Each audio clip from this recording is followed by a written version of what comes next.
The fifth floor doesn't belong to the living. It belongs to the memories, the echoes, and the ones who never quite left. The cameras are meant to watch everything, every corner, every motion, every breath, but they don't see it all. When the lights dim and the halls fall silent, the patients begin to notice the others. Figures in outdated uniforms. Faces caught forever in frustration or despair. They drift through walls, mutter about decisions already made, scribble notes no one living will ever read. The staff call it hallucination, delusion, sleep disturbance. But those who've stayed on the fifth floor know better. The watchers are real. They wait. They take notes. They observe. And sometimes, if you're unlucky, they see you first. The locked psychiatric ward operates under different rules than the rest of the hospital. Dr. Elena Vasquez understood this better than most after 11 years working acute mental health crisis intervention at Riverside Psychiatric Hospital in Louisville, Kentucky. The fifth floor was where they kept patients who were considered a danger to themselves or others. Every room had cameras, multiple cameras, positioned to eliminate blind spots. The monitoring station was a small room off the main corridor, walls covered in screens showing feeds from 32 different cameras, staffed 24 hours a day by rotating personnel whose job was to watch, to document, and to alert medical staff the instant anything concerning occurred. Dr. Vasquez had started her overnight shift at 11 p.m. on a Thursday in late April. She'd been making her initial rounds when Thomas Brennan, the psychiatric technician manning the monitoring station, called her over with an urgency in his voice that made her quicken her pace. Thomas had worked at Riverside for 6 years, long enough to develop the particular 1,000-yard stare of someone who'd seen every variation of human psychological suffering. He wasn't someone who spooked easily. When Dr. Vasquez entered the monitoring station, she found him standing rather than sitting, his eyes fixed on one particular screen. His jaw was tight. "Room 517, he said without preamble, pointing at the screen. "Watch the patient." The patient in room 517 was registered as Jane Doe number 4, a woman in her late 30s, brought in by police 48 hours earlier after being found wandering Interstate 64 in the middle of the night. Unresponsive to questions, showing signs of severe psychological trauma, unable or unwilling to provide any identifying information. She hadn't spoken since admission, just sat in various positions throughout her room with her eyes open and fixed on nothing, her body occasionally rocking slightly as if self-soothing. But on the monitor now, the woman was sitting on her bed, back against the wall, having a conversation. Animated, engaged, responding to someone with nods and headshakes and expressions that shifted between confusion and understanding and what looked disturbingly like fear. Her mouth moved as if she was speaking, though the audio feed from the room picked up nothing. Every few seconds she would look to her left, tracking something that moved across her field of vision. Something that wasn't there. How long has this been going on? Dr. Vasquez asked, her clinical training already categorizing possibilities: visual and auditory hallucination, possible schizophrenic break, possible neurological event. Thomas was shaking his head before she finished the question. "That's not the concerning part," he said. He reached over to tap the screen showing the feed from the camera mounted in the opposite corner of room 517, the one that should show the same scene from a different angle. On that screen, Jane Doe number 4 was lying on a bed, completely still, eyes closed, apparently sleeping peacefully. Dr. Vasquez felt her professional composure slip. She looked back and forth between the two monitors, showing two completely different versions of the same room, the same patient, at the same timestamp. "That's not possible," she said.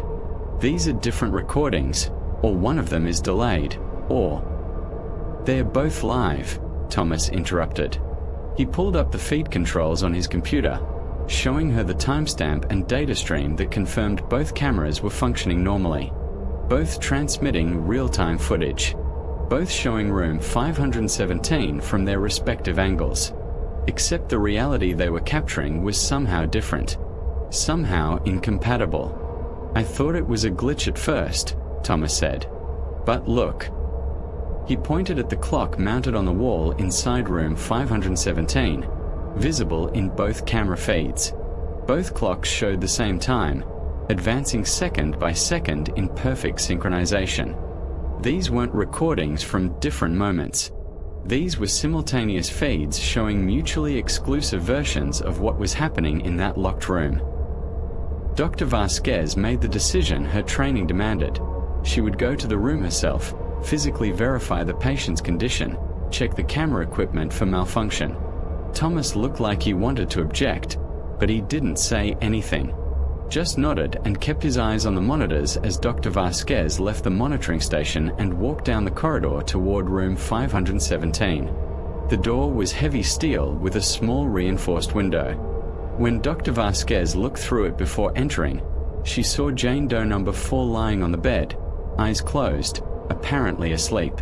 Matching what one camera showed, not matching what the other captured. She unlocked the door with her keycard, pushed it open slowly, and stepped into the room. The moment she crossed the threshold, she felt it. A change in air pressure or temperature or something she didn't have words for. Like walking through a membrane into a space that was adjacent to normal reality but not quite occupying it. The patient was on the bed, sleeping or appearing to sleep, her breathing regular and deep. Dr. Vasquez approached slowly, speaking in the soft, non-threatening tone she'd perfected over years of working with vulnerable people. "Hello, I'm Dr. Vasquez. I'm just checking on you, making sure you're comfortable." The patient didn't respond, didn't stir. Dr. Vasquez reached out to gently touch her shoulder. The instant her fingers made contact, she felt the world shift sideways in a way that made her inner ear scream with vertigo. Suddenly, the patient's eyes were open. Had perhaps been open all along. She was staring directly at Dr. Vasquez with an intensity that was almost physical. "Can you see them?" the patient asked. Her voice was hoarse from disuse but perfectly articulate. This was the first time she'd spoken since admission. "The ones who come when everyone's asleep. They stand by the door and they watch us. They take notes on clipboards that aren't there. They discuss us like we're specimens, like we're experiments that didn't work out the way they expected." Dr. Vasquez felt her professional distance evaporating, replaced by something more primal.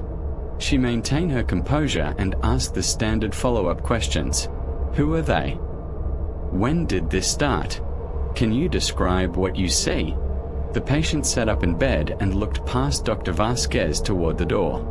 Her expression shifted into something that might have been resignation or might have been terror so profound it had wrapped around into acceptance. "You can't see them because you're not supposed to," she said. "But I can see them, and so can everyone else on this floor. We all see them. We just learn not to talk about it because when you talk about it, they add more medication and tell you the things you're seeing aren't real." She paused. "But we know they're real because we all see the same things. The same figures in the same positions taking the same notes at the same times every night. There's a particular feeling that comes over mental health professionals when a patient says something that hits too close to patterns they've been observing but haven't wanted to acknowledge." Dr. Vasquez felt it now. A cold certainty that this woman was describing something that connected to other incidents, other patients, other things that had been dismissed or explained away but never quite satisfactorily. She thought about the increase in nighttime agitation reports over the past 3 months. Patients who'd been stable suddenly becoming distressed after lights out, refusing to sleep, begging not to be left alone. She thought about the spike in requests for room transfers. Patients insisting their rooms were wrong or occupied or being watched in ways the monitoring cameras couldn't capture.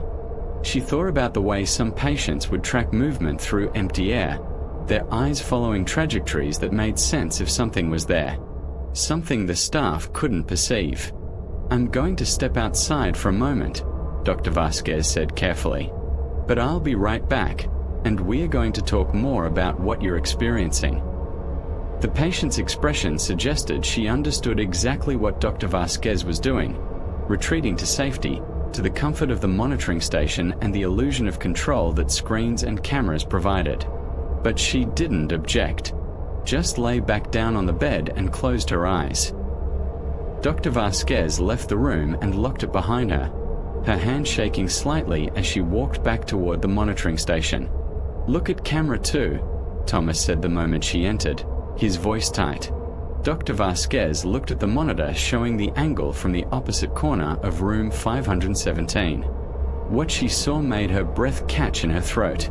The feed showed her standing in the room, still standing there, having a conversation with Jane Doe number 4, who was sitting up in bed, both of them visible in the frame. Except Dr. Vasquez had left that room 30 seconds ago and was currently in the monitoring station. The camera was either showing delayed footage or was capturing something that was happening in a version of room 517 that existed parallel to the one Dr. Vasquez had just physically occupied. She watched herself on the screen, except it wasn't quite herself. The movements were slightly wrong, the posture slightly off. This other Dr. Vasquez leaned forward and appeared to listen to something the patient was saying. Then she turned and looked directly at the camera, looked directly at the monitoring station, and smiled in a way that Dr. Vasquez had never smiled in her life. An expression that was all wrong. Too wide, too knowing. Thomas reached over and switched the feed to a different camera, one of the units mounted in the corridor outside the patient rooms. They both watched as the corridor filled with figures, dozens of them, maybe hundreds, translucent and overlapping like multiple exposure photographs, all wearing clothes that suggested different eras, different decades, moving through the space as if the walls weren't there, as if the current structure of Riverside Psychiatric Hospital was just one layer of reality stacked on top of others. These figures were bleeding through from their own time, their own version of this place. Some wore the white coats of doctors from the 1950s. Some wore nurse uniforms from even earlier. Some wore patient gowns or restraints or nothing at all. They moved with purpose, going about routines that were invisible to everyone except those who could see them, those whose minds were damaged or opened or altered enough to perceive what the monitoring equipment was now somehow capturing. Dr. Vasquez made 3 phone calls in rapid succession, one to the night administrator, one to the hospital's technical services, and one to Dr. Raymond Cho, the chief of psychiatry, who lived 20 minutes away.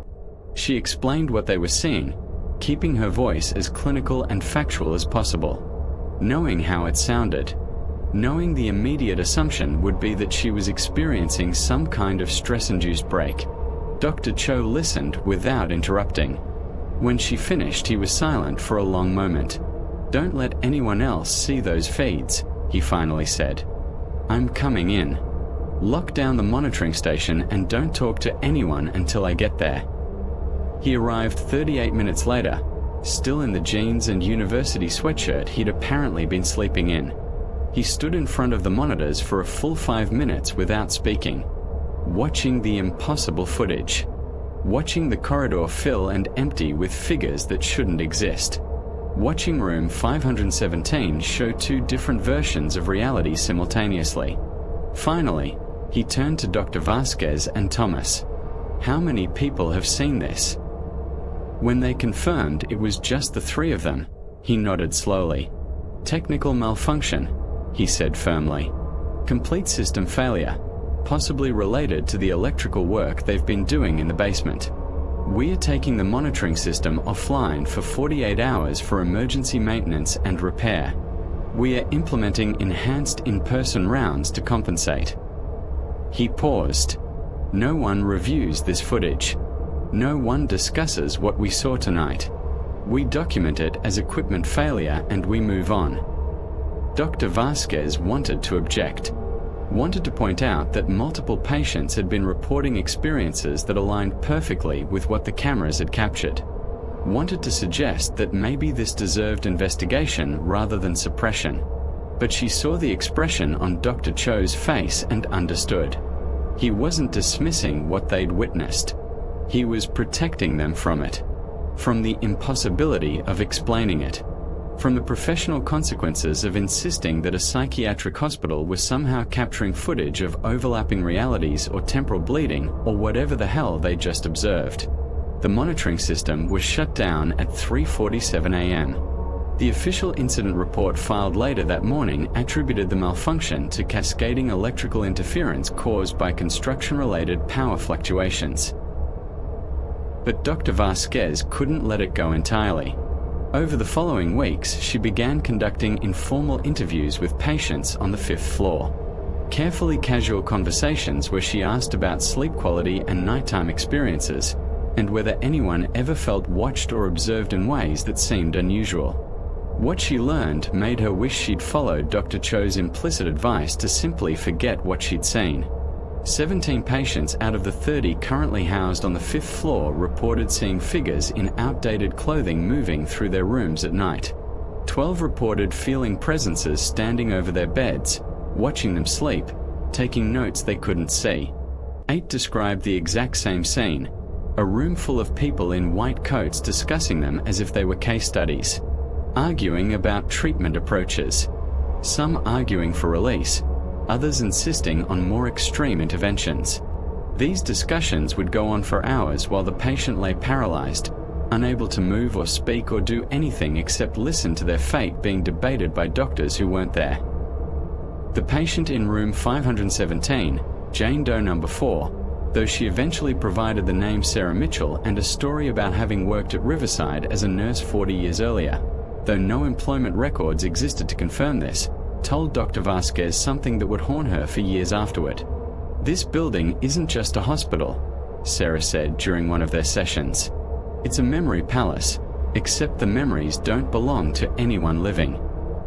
She looked toward the window, though the blinds were closed. Every treatment room remembers every patient who was treated there. Every isolation cell remembers everyone who was locked inside. Every corridor remembers every person who walked it in despair or terror or the fog of over-medication. She turned back to Dr. Vasquez. And at night, when the building settles and the boundaries get thin, all those memories play out simultaneously.